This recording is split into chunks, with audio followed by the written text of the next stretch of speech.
tadi disampaikan terkait. Jadi kalau melihat untuk hewan di Jakarta ini memang sangat kurang sekali.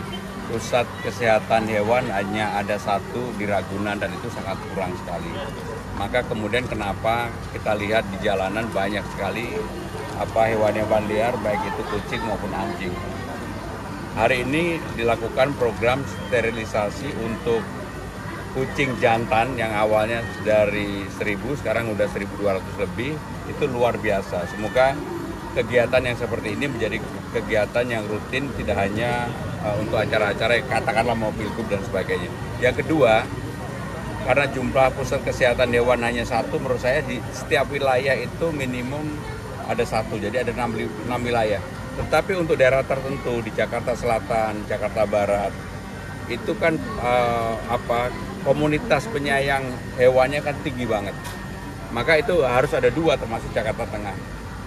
Sehingga dengan demikian Jakarta Pusat, sehingga dengan demikian apa yang saya sampaikan sebagai bagian dari keinginan saya pribadi memang betul-betul harus ada, dan untuk pusat kesehatan hewan di Ragunan kan biayanya tidak mahal dan sangat dibutuhkan ya. Untuk soal pengendalian populasi kucing ini kan bagi sebagian orang ya makanya sterilisasi untuk kucing jantan itu yang paling perlu.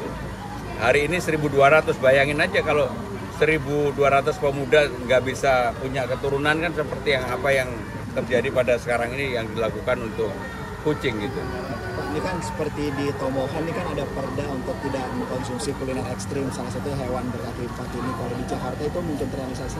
Jadi saya akan pelajari apa yang pernah dilakukan di Tomohon, karena saya juga tahu pada waktu wali kota Tomohon membuat itu, kebetulan saya juga tahu. Sehingga dengan demikian memang untuk konsumsi hewan ini juga perlu dibatasi, tetapi saya akan pelajari dulu ya, supaya apa yang nggak boleh dan apa yang boleh. Mas Pram, soal menyinggung dikit soal tempat wisata untuk pencinta kucing ataupun juga anjing. Di negara-negara yang sudah maju selalu ada pulau kecil yang digunakan untuk para cat lover maupun dog lover, mereka berkumpul dan bagian dari komunitas. Padahal di Pulau Seribu ini kan banyak tempat yang bisa dibuat untuk itu. Saya berpikir kalau di Jepang aja ada, di Eropa banyak sekali. Kenapa itu nggak dijadikan sebagai wisata? Dan kalau itu sebagai wisata, tempat berkumpulnya komunitas kucing, anjing, dan sebagainya, itu juga akan hal yang baik bagi Pulau Seribu.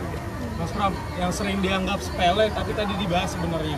Tadi kebersihan lingkungan dari kotoran yang kemudian jadi konflik sosial, gimana tanggapannya? Ya, tadi kan ada pertanyaan pupnya kucing, ini kan seringkali jadi persoalan di jalan-jalan terutama di kampung-kampung.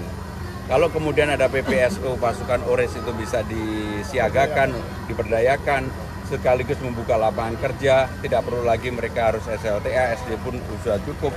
Saya yakin ini akan membawa dampak, pertama lowongan pekerjaan bagi masyarakat, tetapi juga kebersihan untuk hewan dan sebagainya menjadi lebih baik ya. Terima kasih.